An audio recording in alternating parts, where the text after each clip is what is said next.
Hello and welcome to our channel, where we teach English through powerful and emotional stories. Today, we are starting a very special story, the real-life journey of Queen Elizabeth II, one of the most famous and respected women in the world. In this story, you will learn about her life, her struggles, her love, her royal duties, her family, her power, her heart, and everything in between. We will explain it all in easy, simple English so that you can enjoy the story and also improve your English. This story is perfect for beginners, so don't worry if your English is not strong yet. Just relax and enjoy. So stay with us, listen carefully, and if you love learning English through stories, don't forget to subscribe to our channel for more beautiful stories like this. Now, let's begin. Part 1. The Beginning of a Queen. The Early Life of Elizabeth. The Story of Queen Elizabeth. 2 begins before she was a queen. Before the crown, before the palaces, before the power. She was just a little girl named Elizabeth Alexandra Mary Windsor. She was born on April 21st, 1926, in a lovely house in London, the capital of England. She was not born in a palace, not in a royal castle.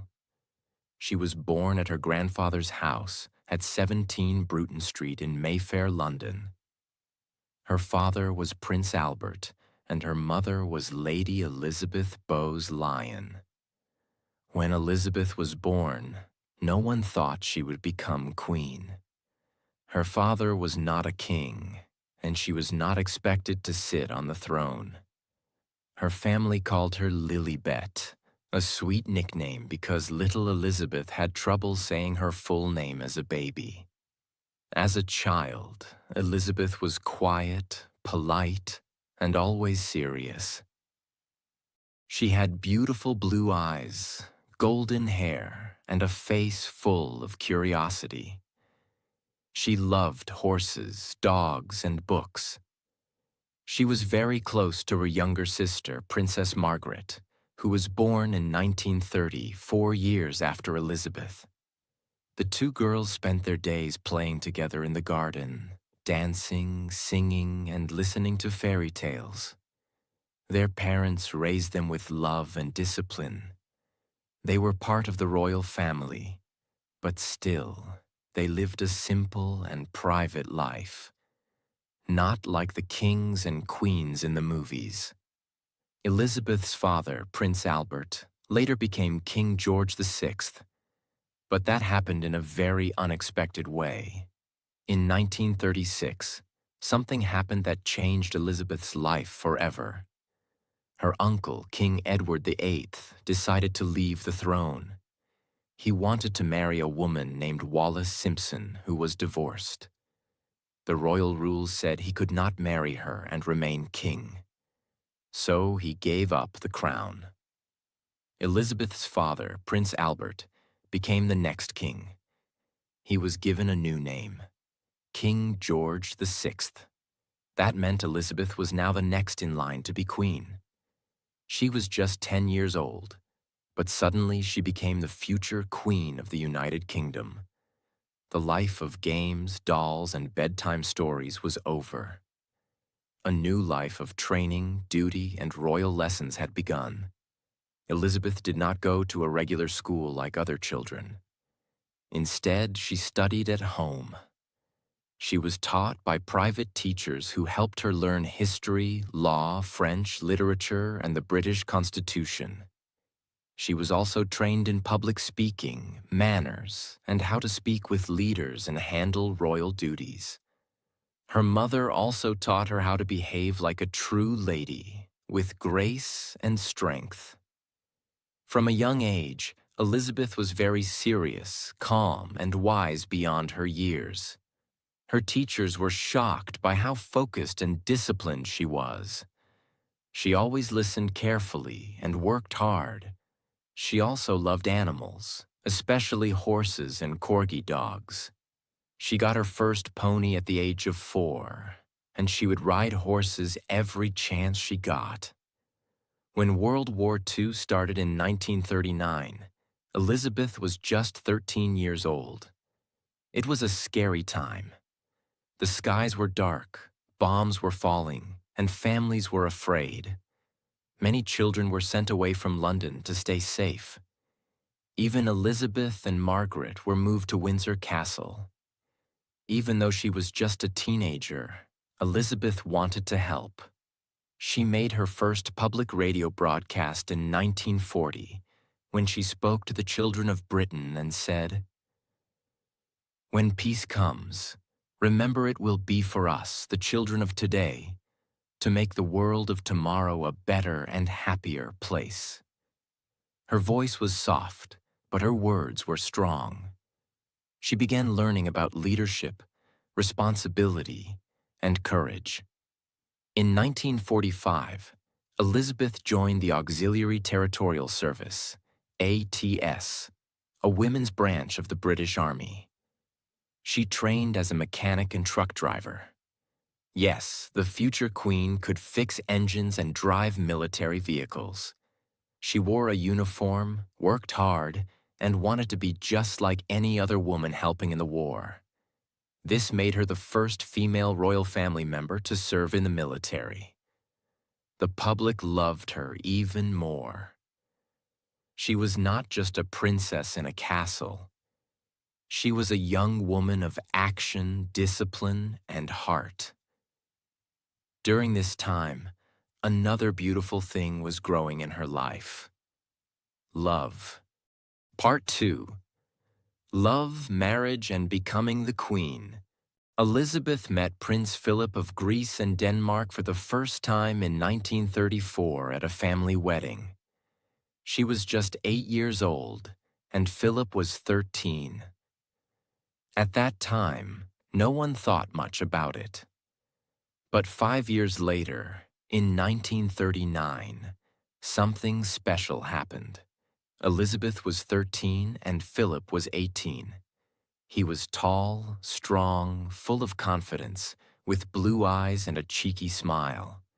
He was a naval cadet, training to serve in the British Royal Navy. Elizabeth and her parents visited the Royal Naval College in Dartmouth, and Philip was asked to show her around. They spent some time together, and something inside Elizabeth changed that day. From that moment, she fell in love with him. She returned home and started writing letters to Philip. He replied. Their friendship grew slowly. Elizabeth's heart began to dream of a future with him. Even during the Second World War, they continued to write letters. Philip was fighting in the Navy, while Elizabeth was learning to be a royal leader. But in their hearts, a quiet love was growing. Now this love story was not simple.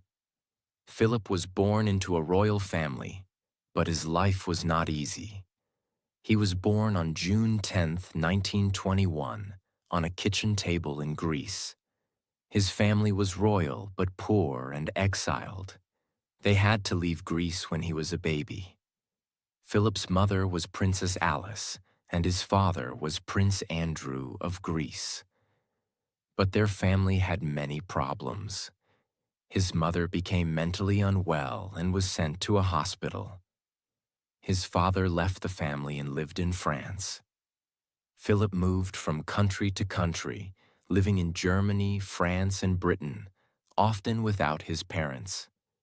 He was raised by relatives, sent to different schools, and lived a lonely childhood.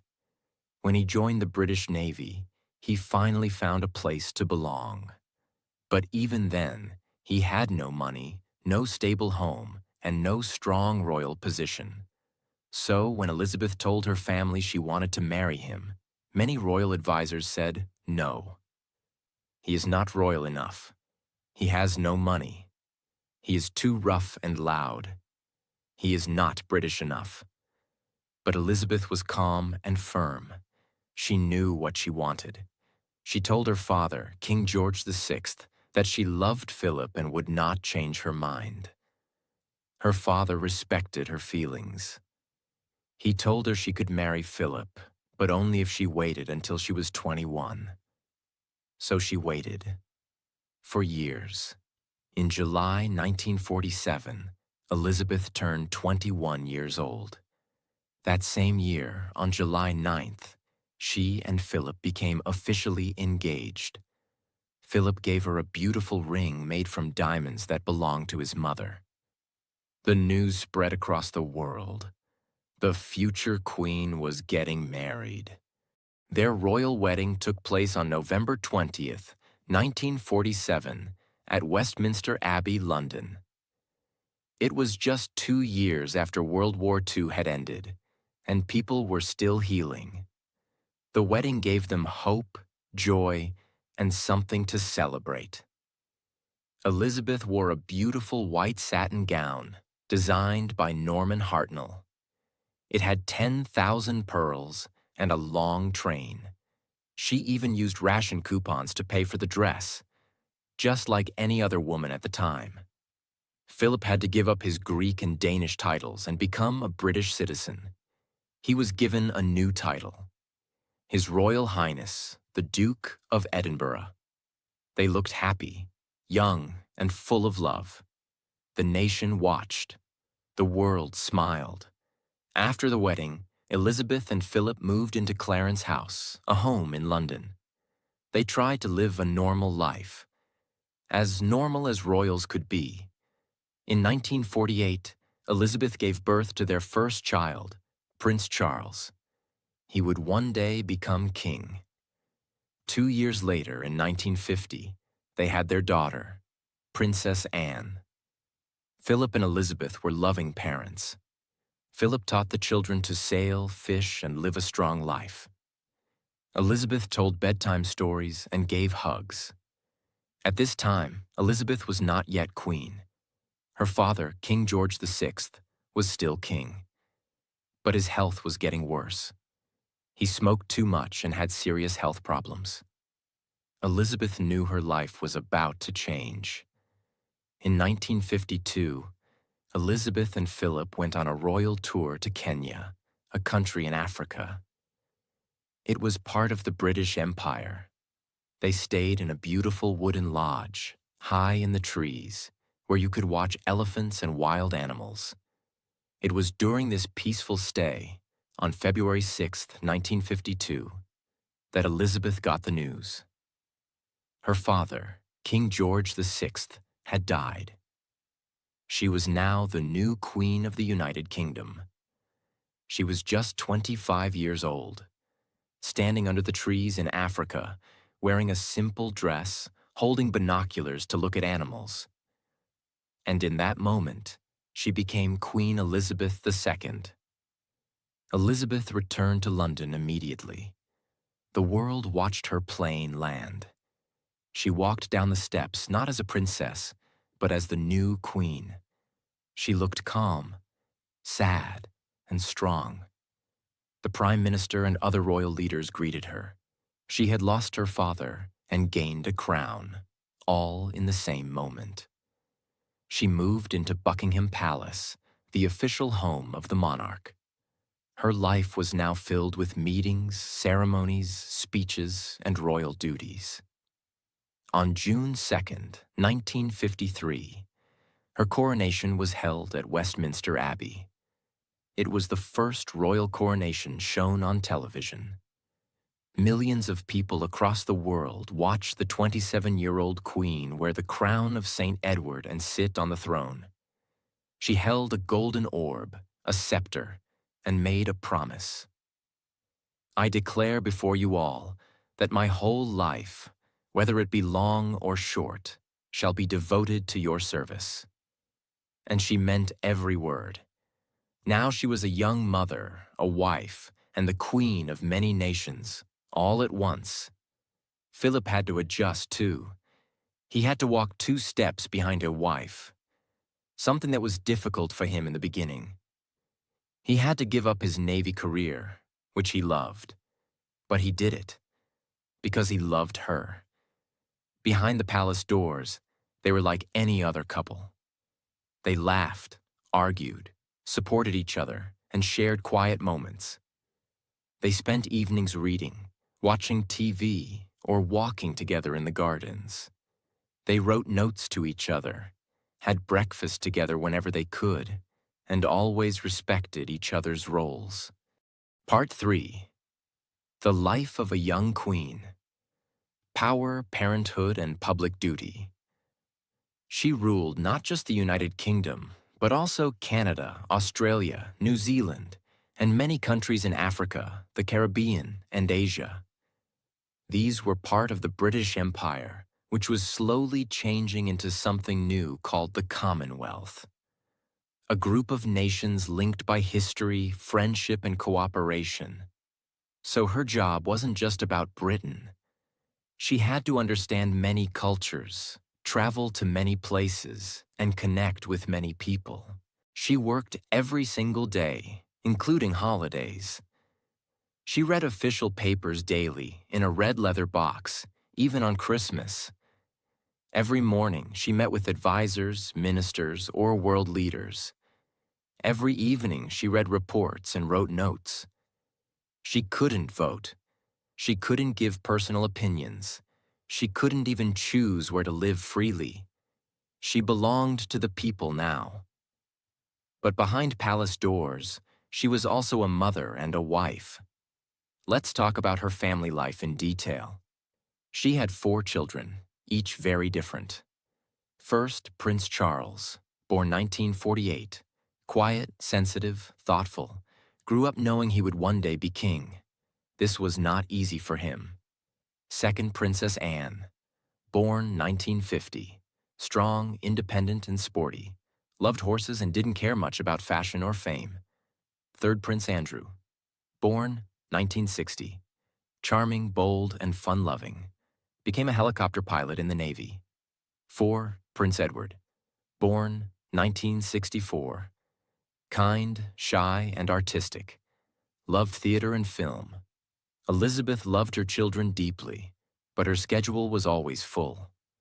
She tried to spend mornings with them, have breakfast when possible, and attend special events. But royal duties often pulled her away. Philip helped a lot with parenting.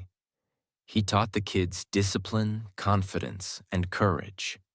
He pushed them to be strong. Elizabeth and Philip were married for 73 years, one of the longest royal marriages in history. They were very different people. Elizabeth was calm, quiet, and serious. Philip was energetic, blunt, and had a big sense of humor.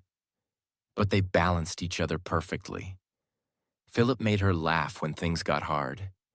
Elizabeth gave him love and respect. They wrote notes to each other every day. He called her Lilibet. She called him my strength and stay. They had little traditions, evening walks, afternoon tea, and picnics in the Scottish countryside. They both loved dogs, horses, and nature. Their favorite place was Balmoral Castle in Scotland. There they wore simple clothes, cooked food themselves, and enjoyed family time away from the cameras. Let's talk about her fashion and personality, because many people are curious. Queen Elizabeth was known for her bright-colored coats, matching hats, and handbags. Why did she wear such bright colors? "So people can see me," she once said. She believed that when someone travels far to see the Queen, they should be able to spot her from a distance. She wanted people to feel seen and respected. She always wore pearls, small gloves, and black shoes. She didn't follow trends, but she had her own royal style. Her personality was very disciplined, always on time, quietly funny. She loved small jokes and pranks. Private, she never showed too much emotion in public. Strong-minded. Once she decided something, she rarely changed her mind. Loyal to her family, her country, and her people. Even queens face challenges, and Elizabeth had many. Let's talk about the problems in her family. 1980s and 1990s. A time of storms. Prince Charles and Princess Diana got married in 1981. At first, it looked like a fairy tale, but behind the scenes, things were not well. Charles was in love with another woman, Camilla Parker Bowles. Diana felt alone and unhappy. Their marriage slowly broke. In 1992, 3 of her children had marriage problems. Charles and Diana separated. Anne got divorced. Andrew also separated from his wife. That year, Windsor Castle caught fire. The Queen said 1992 was her annus horribilis, Latin for horrible year. Then came a tragedy that shook the world. On August 31st, 1997, Princess Diana died in a car crash in Paris. The world was in shock. People cried openly on the streets. Flowers were left outside Buckingham Palace in piles. But the Queen did not make a public statement immediately. She stayed in Scotland with her grandsons, Prince William and Prince Harry, who had just lost their mother. People got angry. They said the Queen didn't care. But in truth, she was trying to protect her grandsons and help them grieve in peace. Later, she gave a live speech on TV. She looked straight into the camera and said, "As a grandmother, I say from my heart, I admire Diana. She was an exceptional and gifted human being." That moment softened hearts. People understood her pain. In the 2000s, Elizabeth became a grandmother and great-grandmother. She had many young faces around her. She was still working every day, attending events, hosting world leaders, giving speeches, opening schools, hospitals, and museums, meeting people from all walks of life. She met 14 different prime ministers during her reign, from Winston Churchill to Boris Johnson. She also met every American president from Harry Truman to Joe Biden, except one. She traveled more than 1 million miles, visited over 100 countries, and never complained. Her Diamond Jubilee. In 2012, the world celebrated her Diamond Jubilee, 60 years as Queen. Crowds cheered, flags waved, concerts were held. The Queen smiled. She had become more than just a queen. She was a grandmother to a nation, a symbol of continuity, wisdom, and grace. Part 4. The Later Years. A queen of strength, heartbreak, and grace. The 21st century began, and Elizabeth was no longer a young queen. She was now an elderly woman, still strong, still smiling, but with many years of experience behind her eyes. She had ruled for over 50 years by the time the 2000s arrived. Think about that. The world had changed. Televisions had become smartphones. Horses had become helicopters. Letters had become emails. Men walked on the moon. Wars had ended. New ones had begun. And yet Elizabeth was still there, standing tall. One of the sweetest parts of her later years was her relationship with her grandchildren. She was no longer just the queen. To them, she was Granny. She had 8 grandchildren, and each one brought her joy in a special way. 1. Prince William. Quiet, thoughtful, the future king. She had private lunches with him to guide him gently. 2. Prince Harry. Energetic, emotional, rebellious. She had a soft spot for him. They laughed a lot together. 3. Princess Beatrice and Princess Eugenie. Sweet, stylish, emotional. She admired their kindness and creativity. 4. Peter and Zara, from Princess Anne. Zara was into horses, just like her grandmother. They spent time together riding in the countryside. 5. Lady Louise and James, youngest of all, children of Prince Edward. Elizabeth often read books with Louise and taught her about royal history. She wrote birthday cards for them, gave them small, thoughtful gifts, sometimes funny, sometimes homemade. Her Christmas traditions were very special. At Sandringham House, the entire family gathered.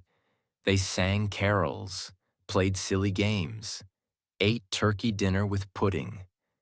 Elizabeth would give a speech and smile at everyone, always wearing a sparkly brooch or her famous pearl necklace. She may have been queen of a nation, but in that living room, she was just Granny. Even in her 80s and 90s, Elizabeth lived a very structured and disciplined life. Let's walk through a typical day in her later years. 7:30 a.m. Wake up. Her maid would bring tea, Earl Grey, and biscuits. She liked silence in the mornings. 8 a.m. Bathe, dress, always neatly, with a special outfit prepared the day before, and review the day's schedule. 8:30 a.m. Breakfast. Often simple: toast, jam, scrambled eggs, sometimes fish. 9 a.m. Read official papers in the red box. 11 a.m. to 1 p.m. Meet guests, ministers, ambassadors, or people receiving awards. 1 p.m. Light lunch. She enjoyed grilled fish or chicken with salad. 2 p.m. to 4 p.m. Walk in the garden or ride her pony, even in her 90s. 5 p.m. Tea time, her favorite moment. She loved scones, jam, and a good cup of Darjeeling tea. 6 p.m. to 8 p.m. Dinner, usually with close family. 9 p.m. Watch a little TV. She liked crime dramas at horse races. 10:30 p.m. Read or write in her diary, then go to sleep. Even at 90, she didn't rest much. She believed, if I'm alive, I must serve. Now we come to one of the most emotional parts of her life: the loss of her beloved husband, Prince Philip. In April 2021, after 73 years of marriage, Philip passed away peacefully at 99 years old. They had been together since she was 13. She was now 94. That day, the palace announced, "It is with deep sorrow that Her Majesty the Queen announces the death of her beloved husband." The world cried, but no one felt it like she did. His funeral was small and quiet due to the COVID-19 pandemic. And the world saw a heartbreaking image: the Queen, sitting alone, dressed in black, with her head bowed in silence. No tears, no words, just grief. She once said, "Grief is the price we pay for love." After that, she spent more time alone.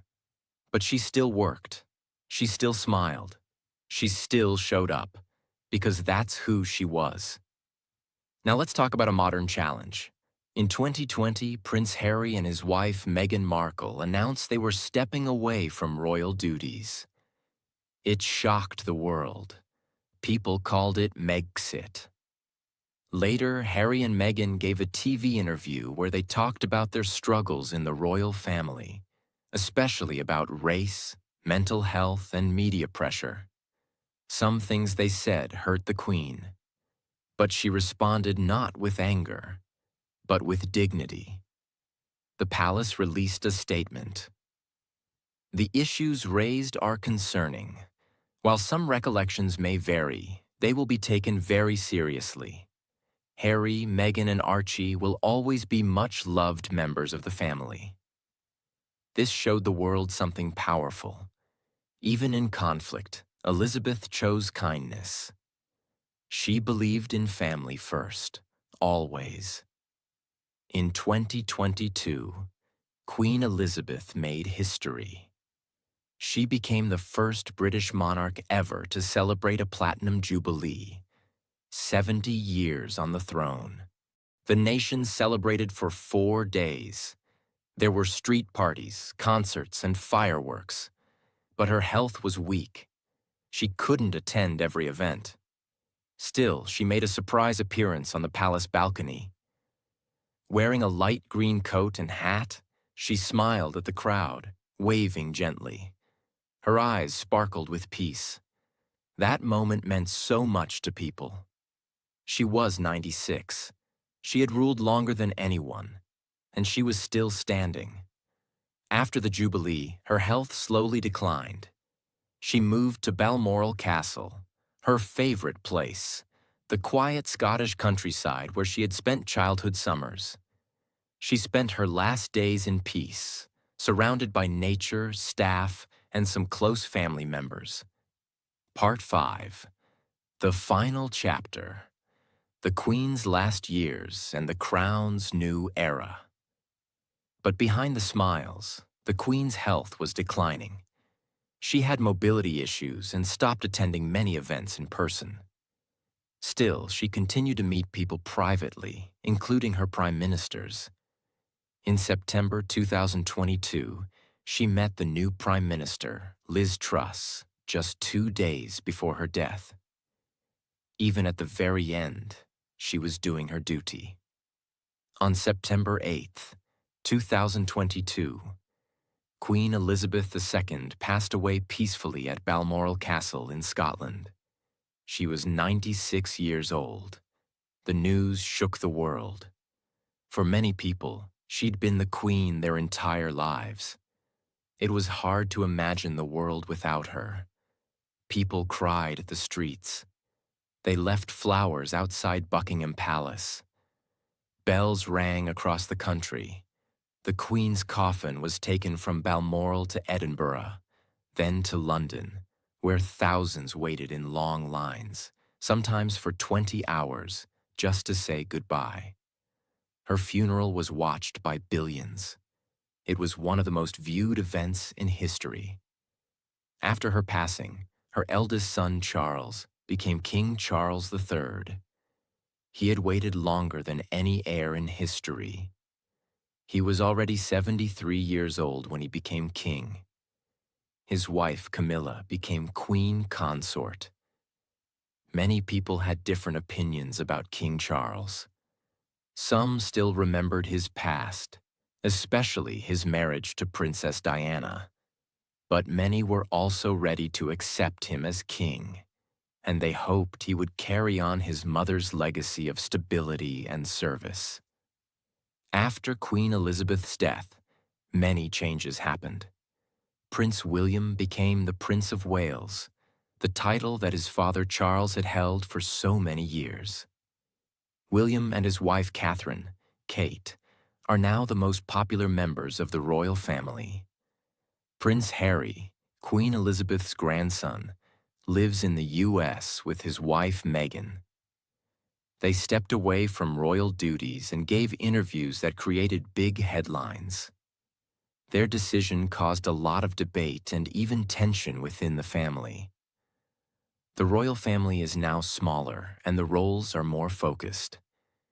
King Charles wants a more modern monarchy, with fewer people working as official royals. Queen Elizabeth's legacy. Queen Elizabeth II was more than just a queen. She was a symbol of stability, tradition, and strength. She ruled during World War II, the Cold War, the rise of technology, the COVID-19 pandemic, the independence of many countries from the British Empire. She ruled with grace, never giving political opinions, never creating drama, always calm, always dignified. She met 14 U.S. presidents, more than 170 world leaders, and saw 15 prime ministers in her time. She was the face of Britain, but also a grandmother to the world. People respected her for her discipline, her kindness, her sense of humor, and her sense of duty. Queen Elizabeth II was born into royalty, yes, but she didn't choose to be queen. The crown was given to her when she was just 25. She was not ready. She was not trained like a soldier. She didn't go to university. She was young. She was scared. She had doubts. But still, she stood up. She learned. She grew. She worked hard every single day, and she never stopped, not for 70 years. She lost her father. She lost her husband. She lost many friends. She saw wars, hate, judgment, mistakes, criticism, and even betrayal. But she always stayed calm, silent, and strong. She kept her promise. She said at 21, "My whole life, whether it be long or short, shall be devoted to your service." And she kept that promise till her very last breath. She was not just the Queen of England. She was the queen of many countries at the same time. Yes, more than 30 countries have had Queen Elizabeth II as their queen at some point in history. Isn't that incredible? Now let's go on a little world tour together to visit the countries where Queen Elizabeth was not just a guest, but their real queen. What does it mean to be queen of many countries? Let's make it easy. Queen Elizabeth didn't sit on 30 different thrones. She didn't fly from one palace to another every week. No. These countries were called the Commonwealth realms. That means they accepted her as their head of state, their royal figure. She was like the grandmother of the country, loved, respected, and symbolic. Each country had its own government, laws, and prime ministers. But the Queen was their royal head, shown on their money, honored in their events, and visited as a royal guest. Let's meet the 15 countries she ruled before her death in 2022. 1. United Kingdom. Of course, her home. 2. Canada, yes, the Queen of Snow and Maple Leaves. 3. Australia, g'day, the Queen ruled down under 2. 4. New Zealand, the Queen of beautiful mountains and sheep. 5. Jamaica, she ruled this island of music and sunshine. 6. Bahamas, she visited these dreamy beaches as their queen. 7. Grenada, another Caribbean beauty under her crown. 8. Papua New Guinea, far in the Pacific, still loyal to her. 9. Solomon Islands, a group of islands that called her Queen. 10.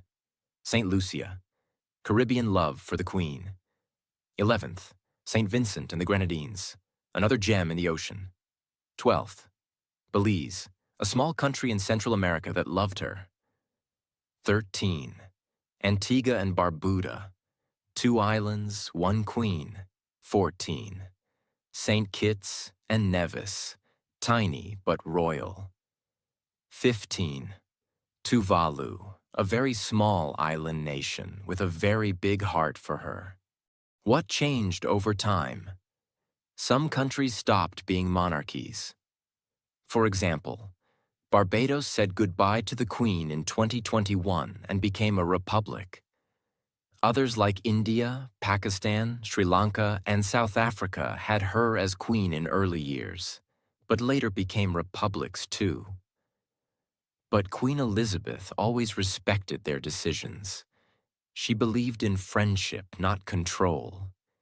Even after some countries removed her as queen, they still stayed in the Commonwealth family, which means they respected her and remained connected. Did she visit these countries? Yes, and people came out in millions to see her. She visited Canada over 20 times, Australia 16 times, India, Africa, Caribbean nations, and many more. She met children, danced with locals, and smiled for hours. People didn't just see her as a queen, they saw her as part of their lives. Why was this so special? Because no one else in history ruled so many countries peacefully for so long. She wasn't just a queen. She was a symbol of unity, friendship, and continuity for millions of people around the world. For over 70 years. Imagine having your face on coins, stamps, and school walls in 15 countries at once. That was Queen Elizabeth II. Now, what can we learn from her? We don't need to be kings or queens to be great. We don't need a crown to be powerful. We don't need millions of people watching us to be special. What we need is something the Queen had: discipline, kindness, patience, strength, dedication, and heart. She showed us that a strong person doesn't always speak loudly. Sometimes they just show up every day and do their work quietly. She taught us that duty is not about showing off. It's about showing up. She reminded us that even if the world changes, values like honesty, loyalty, service, and grace will always be respected. So, dear listener, here is your crown now. Be loyal to your dreams. Be kind even when others are not. Stay strong when life tests you.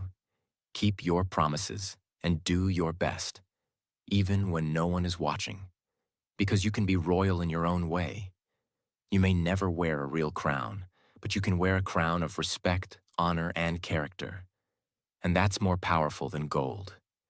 The queen is gone, but her story lives on. And now, your story begins. Make it great. Make it honest. Make it unforgettable. Because you never know. One day the world might tell your story too.